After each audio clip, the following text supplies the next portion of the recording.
Hey everybody, Jim here with another video for you. This is a special one-off video called The Dirty Dozen, my Canon film collection ranking. But before we begin, at the end of this video, if you like what you see, please consider giving me a thumbs up, a possible subscribe, but most importantly, please leave comments below. Let me know how you feel about Canon films and what some of your favorites are.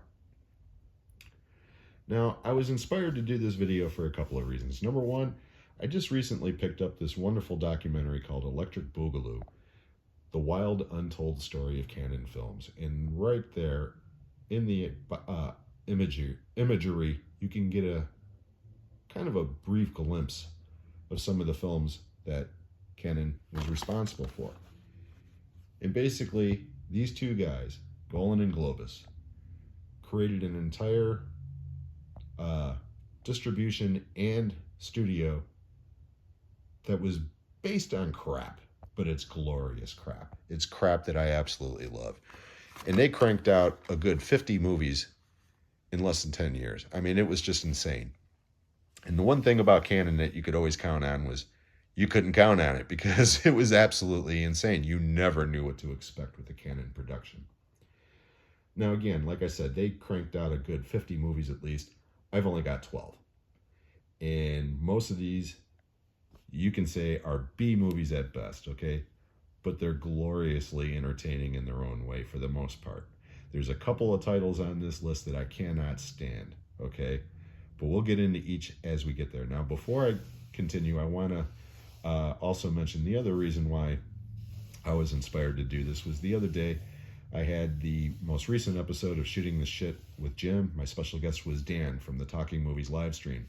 And we were talking about Canon films. And he was telling me about the special place in his heart that he had going to the video shop back in the day and renting Canon films and movies from Carolco, another great company from those days. And we had a great conversation. So I want to thank Dan again for that wonderful episode. And if you haven't checked that out yet, please do so. But that's neither here nor there. I want to get down to this. I'm ranking these movies strictly on personal taste. This has nothing to do with quality of film, okay? Because like I said in the beginning, most of these films aren't very good quality, but they are entertaining as hell for the most part. So we're going to get this one out of the way right away. We're going to start off the bottom of the barrel. And this is one of the films that destroyed Canon financially. And it destroyed Christopher Reeve in a way. From my Batman Superman box set, unfortunately, I'm talking about Superman 4, The Quest for Peace. This is one of the worst superhero films ever made. It's one of the worst films ever made, in my opinion. And like I said, poor Christopher Reeve and Gene Hackman, rest in peace. This was originally based on a story that Christopher Reeve had because he was really against nuclear weapons. And Canon offered to finance the newest Superman movie, and they offered a big budget, and while they were in the middle of it, they got their budget cut in half, especially in the effects. And if you've seen this movie, you can tell it is just god-awful. And like I said, Christopher Reeve, of course, appeared in other movies, but this one just really destroyed his spirit at the time. If you watch the documentary, they talk about this movie, what it did to him, and yeah, it's just horrible. God-awful piece of shit. Number 11 is Missing in Action 2, The Beginning, starring Chuck Norris. Now, this was originally supposed to just be called Missing in Action. And this movie's horrible. It's a total piece of shit. Now, right after they finished filming this, they hired Joseph Zito to direct. Might as well get to it now. Missing in Action, which is the next on the list. This was originally supposed to be Missing in Action 2, okay? However, Joseph Zito, who directed this, said if you release that other movie first, it's going to kill any chance we have of this movie getting any kind of recognition because, again, that sequel, quote-unquote prequel now, is just god-awful. So they did. They released this movie first. It was a mid-sized hit. Then they released Missing in Action 2, and it was not. But it was enough of one to make a third movie, which I do not own. But yeah, I don't like any of the Missing in Action movies, to be honest. Okay, number 9. And from here on out, I either like or love these movies. Okay? Those bottom ones are the only ones of the 12 that I truly do not like. But I can watch at least the 2 Missing in Action movies. I'll never watch Superman 4 again. Okay, number 9. From Tobe Hooper. The Texas Chainsaw Massacre Part 2. Starring Dennis Hopper in a totally unhinged performance. I mean, he is off the rails in this movie. And then, of course, this was one of a 3-picture deal that Tobe Hooper had with Cannon. And Cannon was not happy with any of them. They liked Life Force, but it didn't make any money. And they absolutely hated Invaders from Mars and Texas Chainsaw 2. Now, this movie, a lot of people don't like at all because it is not scary. It is just batshit crazy, okay? Look at the box art. That's The Breakfast Club. That should have tipped people off right then and there, the tone that this movie was going to take, okay?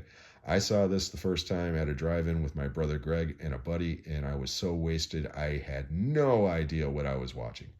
And then I watched this movie later that year, stone cold sober, and had no idea what I was watching. But through the years, I've gained affection for this movie. I still don't think it's great, but it is entertaining. Okay, number 8. Our first appearance from Chuck, the other Chuck Bronson in Death Wish 2. This is a skeezy movie, especially the uncut version, okay, which this version does have, all right? I mean, this is a scuzzy movie, co-starring Jill Ireland and Vincent Gardenia. It's got a musical score by Jimmy Page from Led Zeppelin, of all people. I like this movie. I don't love it, okay? I love the original Death Wish, but I do enjoy this movie, but you got to take a shower after you watch it. I mean, it's a scuzzy movie. I do not own any of the other Death Wish movies, although I have seen Part 3 and Part 4. I've never seen Part 5. Okay, number 7, another Bronson flick. Another scuzzy flick. This one is called 10 to Midnight.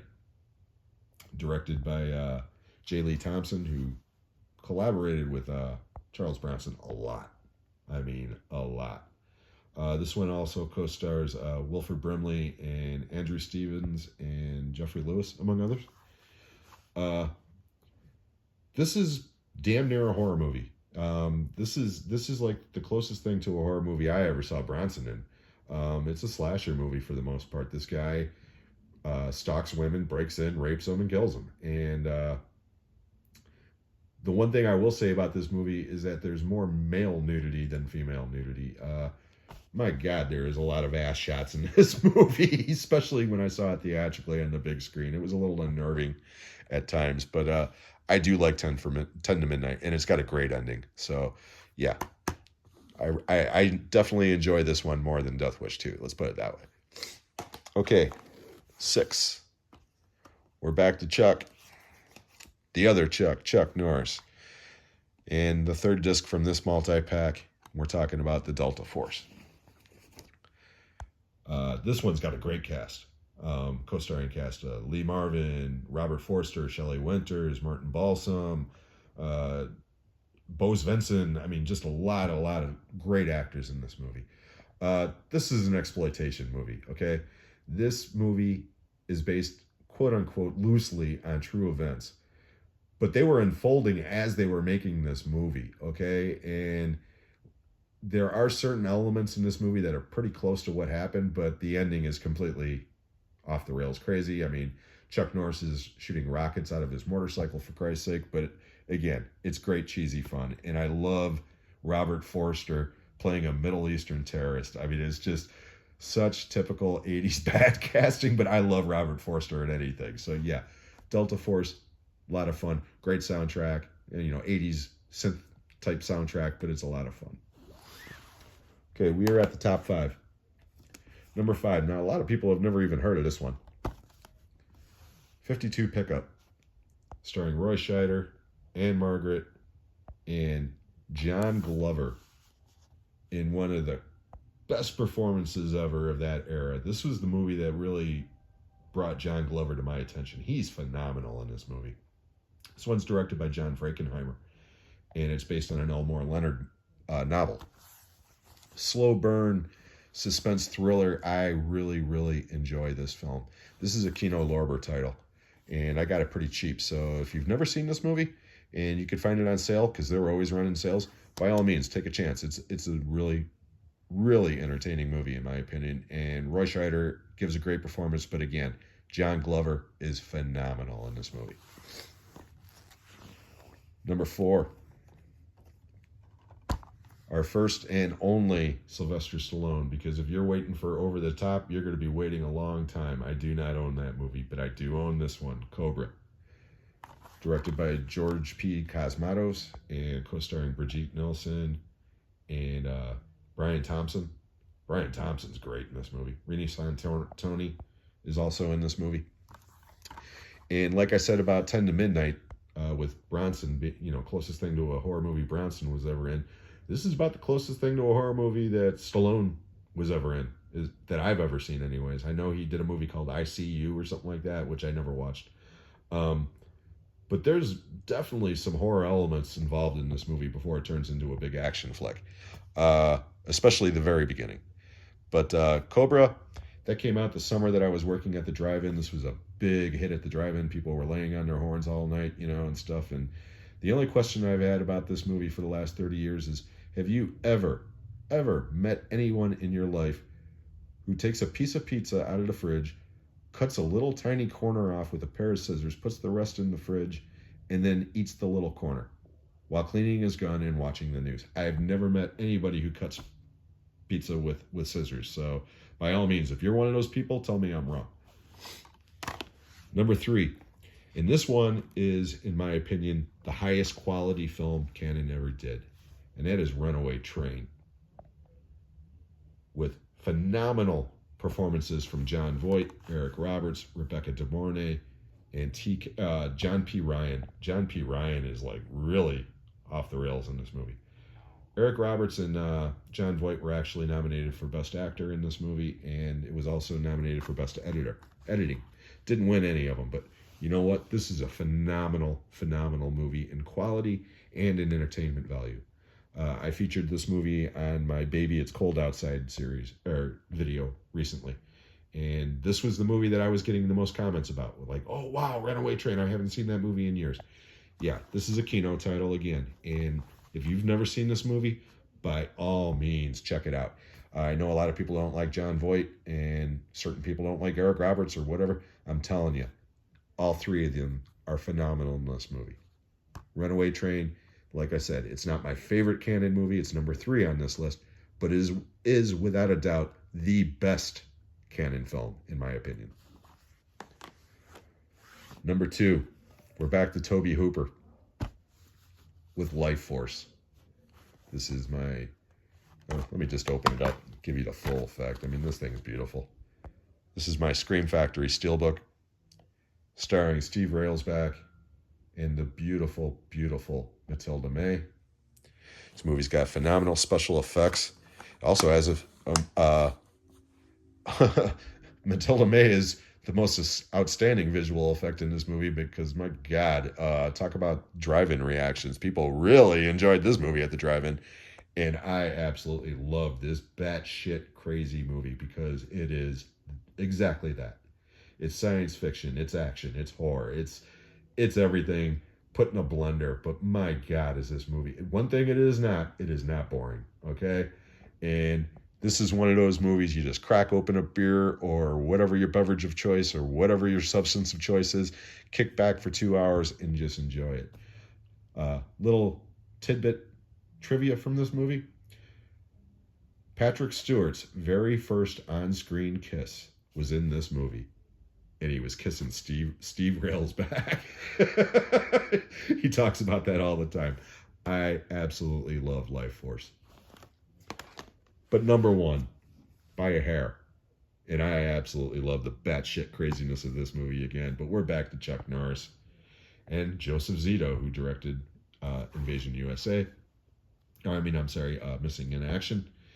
And I'm talking about Invasion USA. My absolute favorite Chuck Norris movie. It's not even close. Co-starring the incredible Richard Lynch.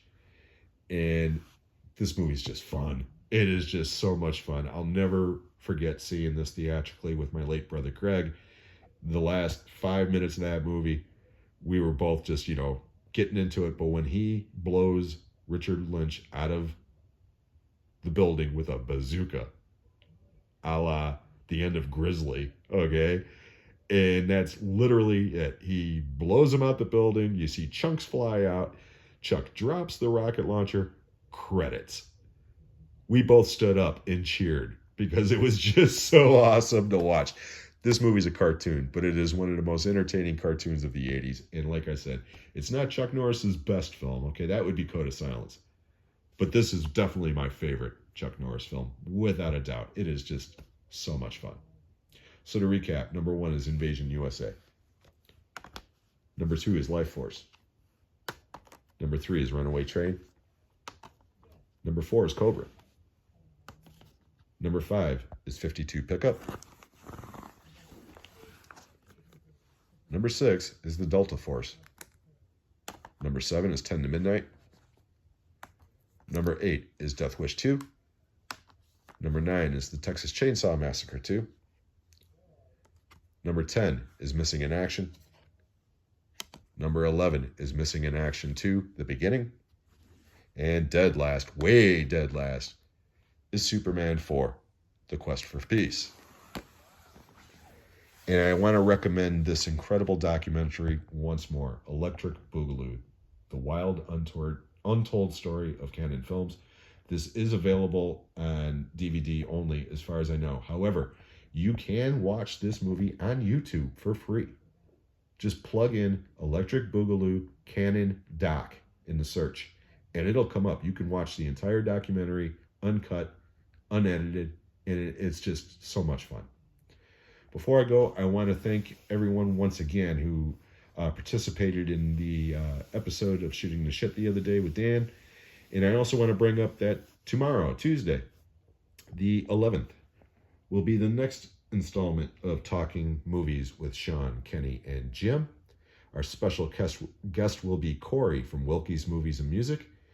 And we are going to be talking about comfort movies, movies that you're flicking channels and you come across a movie, even though you've seen it a million times and you don't care what part of the movie it's on, you just stop and you watch. So join us for that. That's going to be a lot of fun. You can watch that live on Sean's channel at Movie Assault or on the Talking Movies 2024 channel, and that will be Tuesday, the 11th at 7 p.m. Eastern Time. So I really hope you can join us and let us know what some of your comfort movies are. Once again, I want to thank everyone for watching this video. If you like what you see, please consider giving me a thumbs up, a possible subscribe, but most importantly, leave those comments below. And we'll be catching you on the next one.